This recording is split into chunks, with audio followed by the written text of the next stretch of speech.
La campagne états-unienne, une école de la raison, c'est une question qui, en fait, le point d'interrogation n'était pas sur le programme, mais c'est une question que je pose. Ralph Waldo Emerson écrivait dans son journal le 3 novembre 1839 « La ville enchante l'esprit ou l'entendement. Elle est faite de finis, des lignes courbes, nettes, mathématiques, toutes calculables. Elle regorge de variétés, de successions, d'artifices.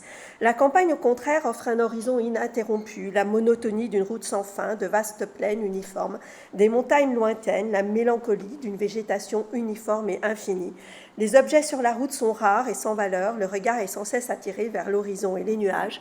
C'est l'école de la raison. » Connu pour son ouvrage Nature, paru en 1836, figure essentielle de la pensée transcendentaliste, aux côtés de Henry David Thoreau, Emerson nous introduit avec ses propos tenus dans son journal à un pan fondamental du débat qui anima les États-Unis au cours du XIXe siècle, alors que la colonisation progressait sur le territoire du continent nord-américain. Je ne souhaite pas ce matin réouvrir le chapitre ayant trait à la tradition supposément anti-urbaine d'un certain nombre d'intellectuels états-uniens.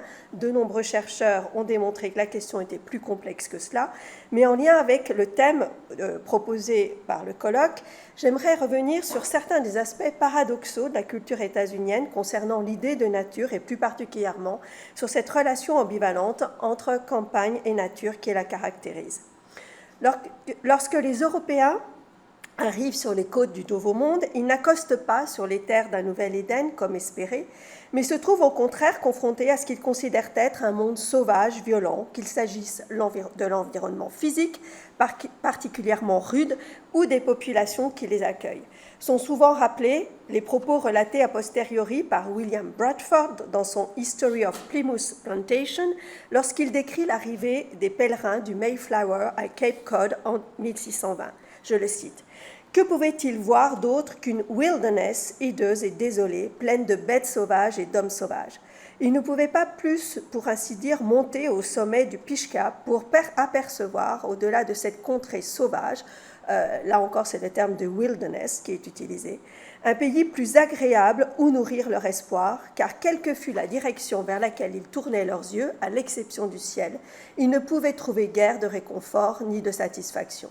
Ainsi, selon ce récit, les pèlerins qui avaient survécu à la violence de l'océan n'accostaient pas sur les plages d'un accueillant jardin ou campagne, mais se trouvaient confrontés à la sauvagerie des éléments naturels et des hommes habitant en ces lieux, ce qui donna ce concept de wilderness spécifique à la culture états-unienne, terme intraduisible en français.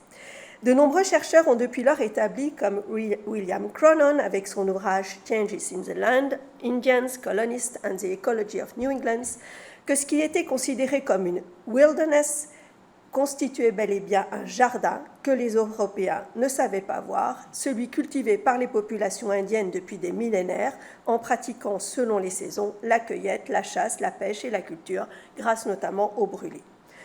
Comme l'explique Léo Marx dans The Machine in the Garden, voici donc une conception du Nouveau Monde radicalement opposée à celle du jardin.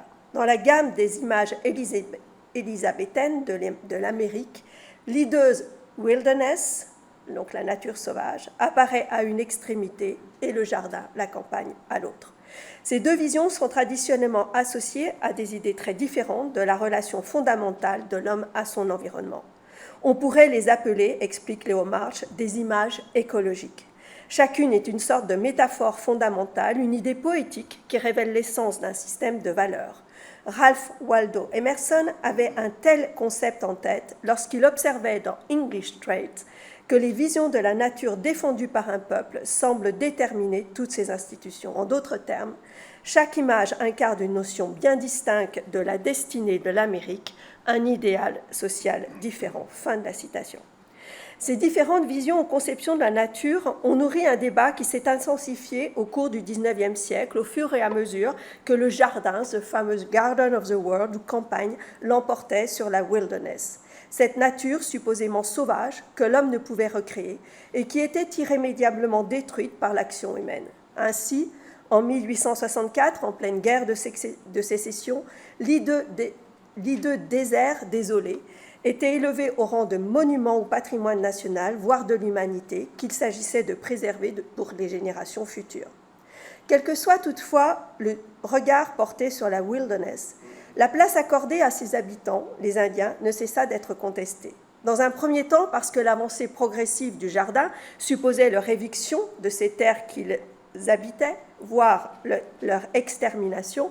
Roxane Dunbar-Ortiz, dans la contre-histoire des États-Unis, insiste tout particulièrement sur la dimension génocidaire de la colonisation, puis parce qu'il leur fut reproché de contribuer à la destruction de cette nature devenue monument en maintenant la pratique de techniques agricoles ancestrales comme le brûlis.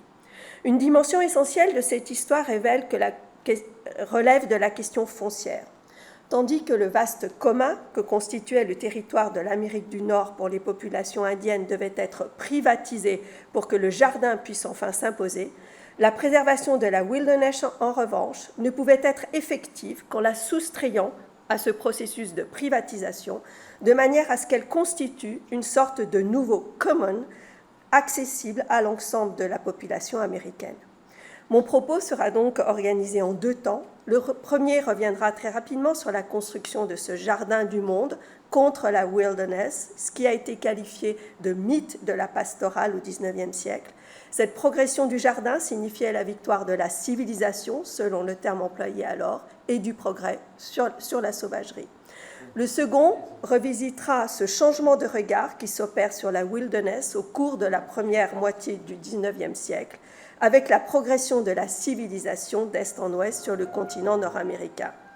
Ce changement de regard étant le produit de la civilisation en question. Comme l'expose brillamment William Cronon dans Changes in the Land, les Européens ne comprirent ni le paysage qu'ils avaient sous les yeux, ni les modes de vie des populations indiennes qui leur semblaient si pauvres dans un pays si riche. Je le cite. De nouveaux visiteurs européens étaient frappés par ce qui leur semblait être la pauvreté des Indiens, qui vivaient au beau milieu d'un paysage étonnamment doté d'une telle abondance. Comme l'écrivait Thomas Morton, « Si cette terre n'est pas riche, alors le monde entier s'en trouve appauvri. » C'était là une énigme. Comment une terre pouvait-elle être si riche et son peuple si pauvre? Aux yeux de nombreux colons, tout au moins, les Indiens, bien que dotés d'une telle richesse naturelle, vivaient néanmoins comme nos mendiants en Angleterre. Je précise que les propos de Thomas Morton, repris par Cronon, ne visaient pas à critiquer les modes de vie des populations indiennes, qu'ils défendaient au contraire, mais le regard que portaient sur eux les colons puritains, qui semblaient aussi justifier les mauvais traitements qu'ils leur infligeaient. Pour les Européens, mettre à profit les richesses de cette terre passait par sa division en propriétés privées de manière à la cultiver, à la faire fructifier, ce qui était incompréhensible pour un Indien pour lesquels les usages de la terre étaient gérés collectivement et variaient en fonction des saisons, des brûlis, des déplacements du gibier. La sédentarité prônée par les Européens, traçant des lignes géométriques sur le sol afin de définir des parcelles inaliénables, était évidemment incompatible avec la mobilité incessante des Indiens sur de vastes étendues semblant illimitées. Une telle conception de la propriété dans les colonies anglaises découla essentiellement, à compter de la fin du XVIIe siècle, de l'interprétation de la pensée de John Locke, selon laquelle le droit à la propriété privée était fondé sur le travail individuel. Ainsi définissait Locke dans le 5e chapitre de son second traité du gouvernement civil, publié en 1689, la quantité de terre qu'un homme laboure, plante, amende et cultive et dont il peut utiliser le produit, voilà ce qui définit l'étendue de sa propriété. Par son travail, il l'enclôt, pour ainsi dire, en la séparant de ce qui est commun. Toutefois, cette appropriation devait correspondre à un usage effectif, car Dieu n'a rien fait pour l'homme afin qu'il le gâche et le détruise. Par ailleurs, elle était légitime, du moins là où ce qui est laissé en commun pour les autres est en quantité suffisante et d'aussi bonne qualité. Selon Locke, c'est donc bien ce travail de l'homme qui donne sa valeur à la terre. Ainsi, résume Cronon, je le cite, « Le choix ne se pose pas entre 2 paysages, l'un marqué par l'influence humaine et l'autre non. Il s'agit plutôt d'un choix entre 2 modes de vie humains, 2 façons d'appartenir à un écosystème. Le jardin des Européens supplanta donc progressivement celui des populations indiennes selon différentes modalités, selon les colonies, de grands domaines fonciers ou plantations dans le sud, où le travail de la terre était réalisé par une population d'esclaves de plus en plus importante, et des propriétés beaucoup plus modestes dans le nord, en Nouvelle-Angleterre notamment, où prévalait l'organisation township, au sein desquelles la taille des parcelles était précisément arrêtée en fonction des communautés et de la nature du sol, et où étaient préservés common, dont vient de parler Tom, et terres pour un usage commun, les forêts notamment. Ces townships sont à l'origine du maillage de petites villes rurales caractéristiques de la Nouvelle-Angleterre. La déclaration de l'indépendance des États-Unis en 1776 raviva la question de la gestion des terres situées à l'ouest des montagnes Appalaches jusqu'aux limites fixées par la proclamation royale de 1763 suite à la défaite française. Ces terres étaient revendiquées par certaines anciennes colonies comme la Virginie, le Massachusetts, le Connecticut, New York, au nom de chartes qui leur avaient été allouées par la couronne d'Angleterre au moment de leur implantation et qui avaient déterminé leur possession par des lignes de parallèles tracées depuis la côte atlantique, la limite ouest restant inconnue, sinon que certaines chartes, comme on le voit ici, stipulaient que les colonies pouvaient s'étendre from sea to sea.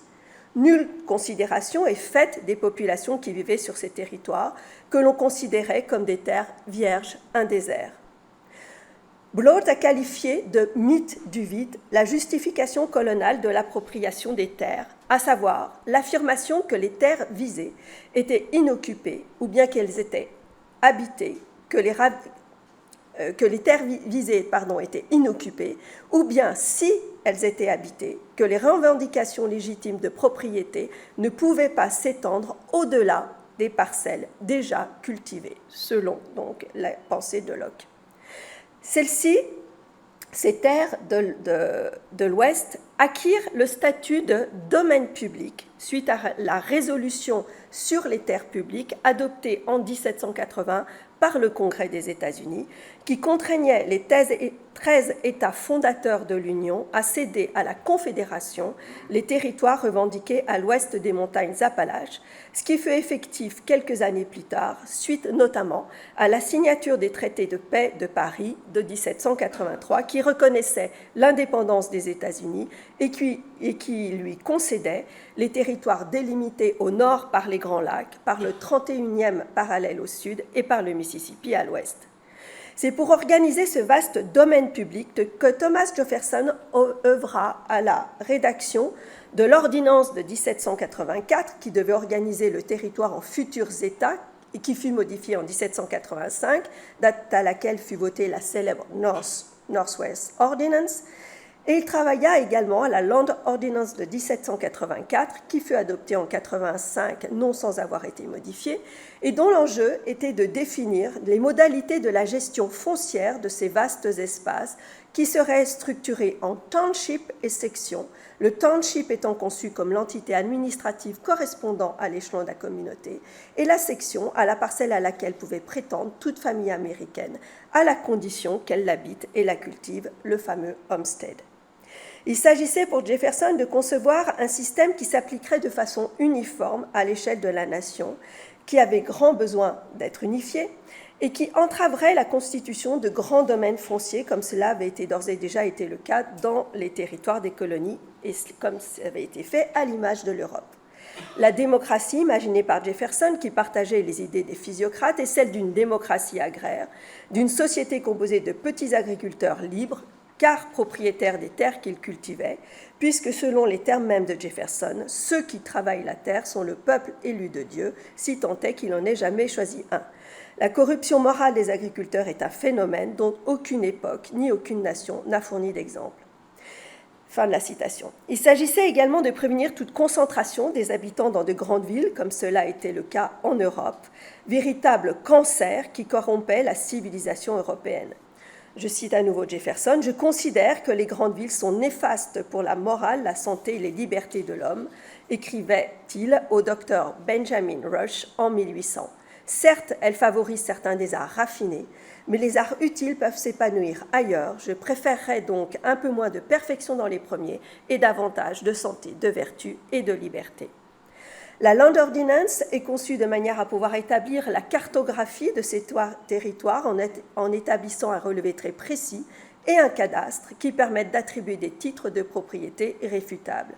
Le carré du township et sa division en 36 sections ou parcelles de 1 mile de côté étaient délimités sur le sol à l'aide de bornes au fur et à mesure que le relevé sur les plans était établi. Elle se révélait au fur et à mesure que les colons s'implantaient, transformant la wilderness en Garden of the World, selon les termes de Dana en 1842. La grille du National Land Survey est au fondement de ce mythe de la pastorale qui domina durant tout le XIXe siècle. La vente de la Louisiane aux États-Unis par Napoléon en 1803 doubla la superficie de l'Union et ouvrait à la colonisation le grand désert américain à l'ouest du Mississippi. Les terres furent vendues ou données selon les époques, et l'on imagina même à un moment assimiler les populations indiennes en leur donnant des terres qu'ils cultiveraient, ce qui aurait pour effet de les sédentariser. La conquête de l'Ouest ne fut pas sans conflit entre les États eux-mêmes, y compris, qui ne partageaient pas tous la même vision de l'Union, notamment pour ce qui concernait l'esclavage. La progression du Jardin du Monde était associée à la marche du progrès et n'a été possible, nous le savons, que grâce à l'usage intensif de la machine, le chemin de fer notamment, comme le démontre Léo Marx. Elle était également pour certains, à partir du milieu des années 1840, la résultante de la destinée manifeste. L'annexion du Texas en 1845 ouvre la voie jusqu'au Pacifique et le journaliste John Sullivan forge cette idée de destinée manifeste qui justifierait l'expansion des États-Unis sur l'ensemble du continent nord-américain afin de répandre la civilisation. Marche de la civilisation apportant l'éducation, la culture, les arts, l'ordre social, qui transforme le monde sauvage, mais aussi celui de ce territoire de la frontière où règne la violence, la corruption et le chaos. Car ce mythe de la pastorale est indissociable de cet autre mythe dans la culture états-unienne qu'est celui de la frontière, popularisé par l'historien Frederick Jackson Turner en 1893. Avec la modernité, affirme Roderick Neumann, émerge une nouvelle catégorie de personnes, typiquement les habitants des régions rurales et forestières considérées comme arriérés. Ce sont des gens qui entravent la marche de l'histoire, le progrès et le développement.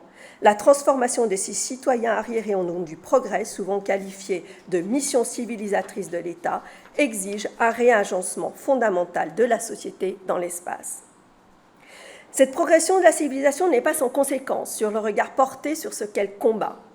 L'un des premiers à avoir alerté ses contemporains est Henry David Thoreau, qui affirme en 1843 « Il y a un chemin plus rapide que celui que propose le système mécanique pour combler les marais, étouffer le mugissement des vagues, apprivoiser les hyènes, préserver un environnement agréable, varier le paysage et le rafraîchir au moyen de petits ruisseaux d'eau douce.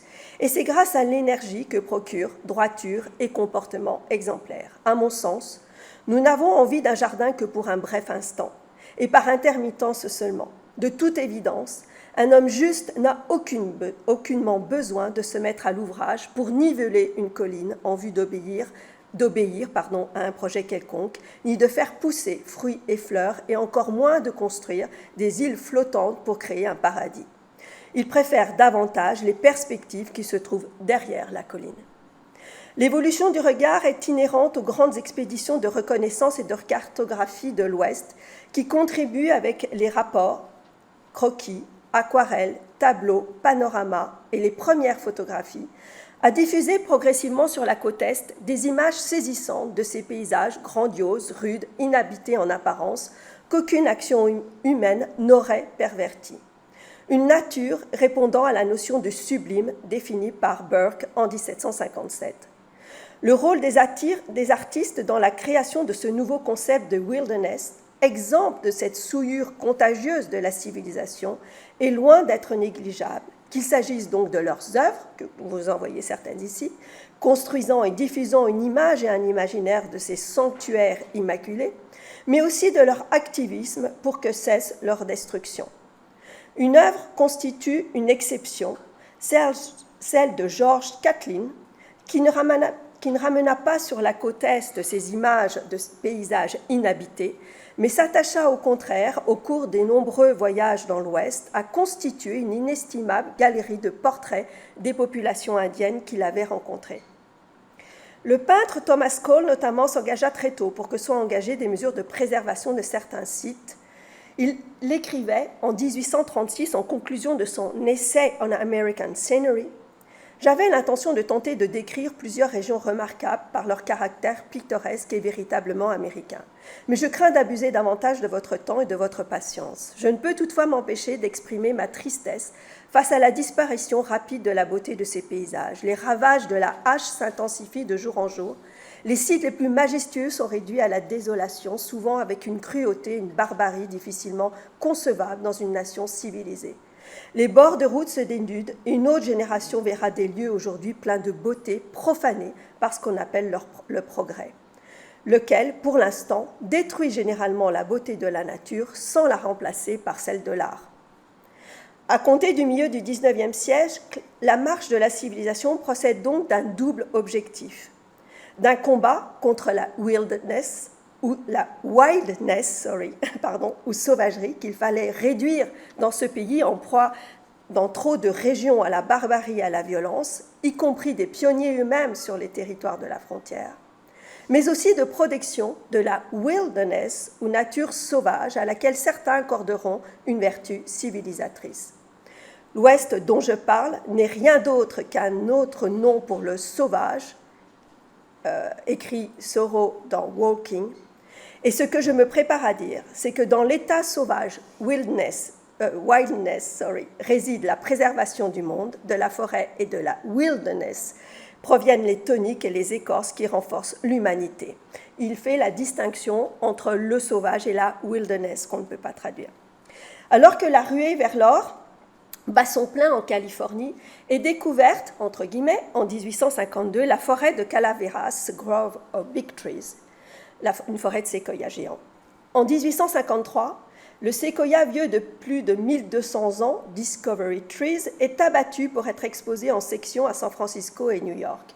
En 1854, The Mother of the Forest est dépouillé de son écorce pour reconstituer un ersatz de séquoia qui fut exposé dans les Crystal Palace de New York et de Londres, déclenchant une avalanche de protestations qui dénoncèrent la cruauté d'une telle profanation. Une campagne fut dès lors orchestrée pour sauver les séquoias géants d'une telle barbarie et empêcher leur destruction. Le 30 juin 1865, en pleine guerre de sécession, le Congrès adopta le Yosemite Act, immédiatement signé par le président Lincoln, qui créa les deux réserves de la Yosemite Valley et de Mariposa Grove of Big Trees. Ces territoires sont cédés à l'État de Californie contre son engagement à les préserver pour un usage public inaliénable comme lieu de villégiature. L'objectif est de les soustraire à toute possibilité de mainmise privée, qu'il s'agisse d'exploiter les ressources forestières ou touristiques. Des squatteurs s'étaient en effet d'ores et déjà implantés pour exploiter la forêt ou héberger les premiers touristes attirés par la majesté des lieux. Même si le territoire n'est toujours pas ouvert à la colonisation, n'ayant pas été encore relevé. Alors que la guerre civile fait rage depuis 3 ans, la nature doit constituer l'élément fédérateur de la société états-unienne déchirée. Les réserves naturelles sont créées afin de préserver ce qui est désormais considéré comme le patrimoine des États-Unis, voire de l'humanité. Elles sont élevées au rang de monument national, affirmant l'identité états-unienne au même titre que la Statue de la Liberté.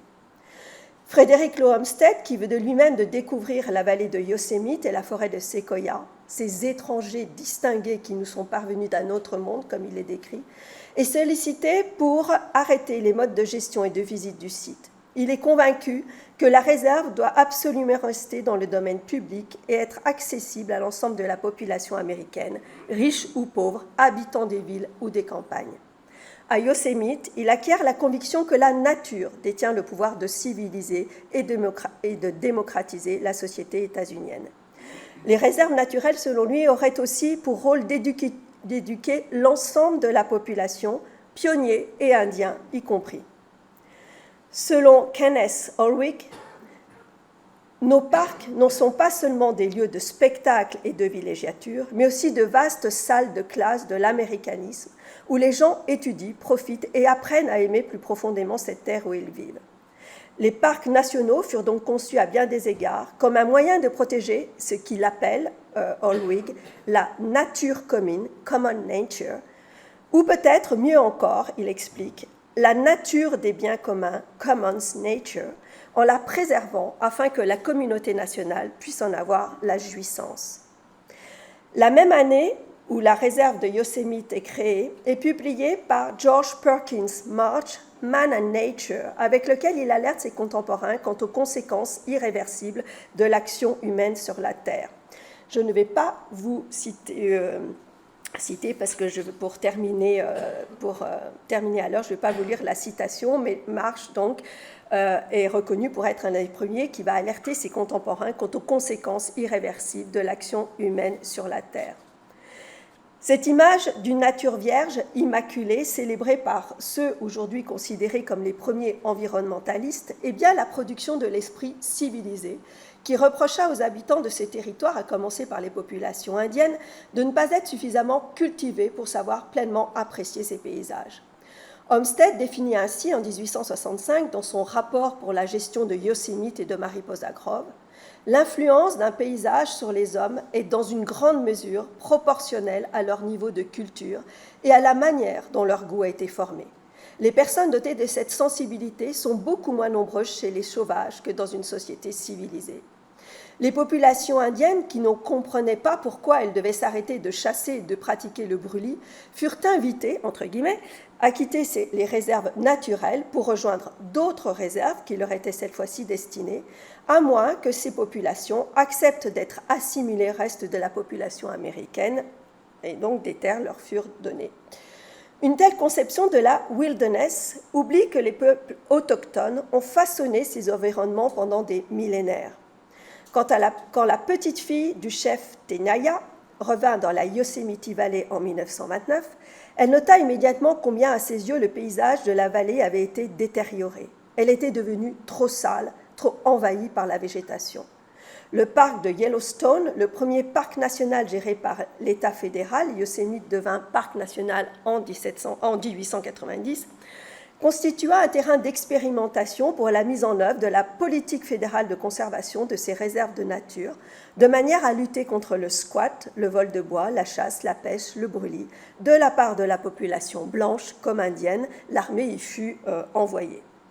La question de la sauvegarde de la wilderness fut d'ailleurs l'objet d'un débat là encore très états-unien entre les positions d'un John Muir pour lequel la nature revêt une dimension spirituelle, voire sacrée, et qui milita pour sa préservation, c'est-à-dire interdisant toute intrusion humaine, et celle des partisans de la conservation, comme Gifford Pinchot, qui défendait la possibilité d'une exploitation responsable et raisonnée des ressources naturelles. Le débat devint de plus en plus animé suite à la politique menée par l'État fédéral qui, à partir de 1916, accorda des fonds importants au National Park Service afin qu'il engage la construction de routes menant aux forêts qu'il gérait. Fut également adopté le National Park Service Act, attendu par tous les États-Uniens soucieux de la protection de la nature, qui déchantèrent toutefois rapidement les premières actions menées par le Park Service visant principalement à favoriser le tourisme. Le National Park Service se révélait être l'un des principaux promoteurs du tourisme naturel. En contestation avec ces politiques fédérales fut créée en 1935 la Wilderness Society, qui depuis lors gère la protection de plus de 112 millions d'acres du domaine public et parvient à faire voter en 1964 le Wilderness Act, qui introduit le National Wilderness Preservation System, mettant sous protection fédérale d'importantes aires de wilderness, qui sont aujourd'hui contestées par Trump. Chacun de ces statuts correspond, entre National Park et Wilderness Areas, correspond à des niveaux de protection et par conséquent d'usage spécifiques permis ou pas. Ce n'est pas un hasard, affirme David Lowenthal, si la wilderness de Dieu et son dépotoir se trouvent dans le même pays. Si la wilderness bénéficie tant bien que mal de plusieurs dispositifs de protection, le jardin s'apparente davantage à un jardin des cendres, pour reprendre les termes de Léo Marx. Aldo Leopold nous propose un autre horizon, c'est ma dernière homme, en pensant d'une façon moins dichotomique la relation entre wilderness et jardin, je le cite. Il me paraît inconcevable qu'une relation éthique de la terre puisse exister sans amour, sans respect, sans admiration pour elle et sans une grande considération pour sa valeur. Par valeur, j'entends bien sûr quelque chose qui dépasse de loin la valeur économique, je l'entends au sens philosophique. L'obstacle le plus sérieux à l'évolution d'une éthique de la Terre tient peut-être au fait que notre système éducatif et économique s'éloigne plus qu'il ne se rapproche d'une conscience intense de la Terre. L'homme moderne typique est séparé de la Terre par de nombreux intermédiaires et par d'innombrables gadgets. Il n'a pas de relation vitale à la Terre. Pour lui, elle est l'espace entre les villes où poussent les récoltes. Lâchez-le une journée dans la nature, si l'endroit n'est pas un terrain de golf ou un site pittoresque, il s'ennuiera mortellement. Si l'on pouvait remplacer les fermes par la culture hydroponique, il trouvera cela très bien. Les substituts synthétiques du bois, du cuir, de la laine et d'autres produits naturels de la terre lui conviennent mieux que la chose elle-même. En bref, la terre, c'est quelque chose qu'il a dépassé depuis longtemps. C'est écrit dans les années 1940. Et j'en ai fini, je vous remercie.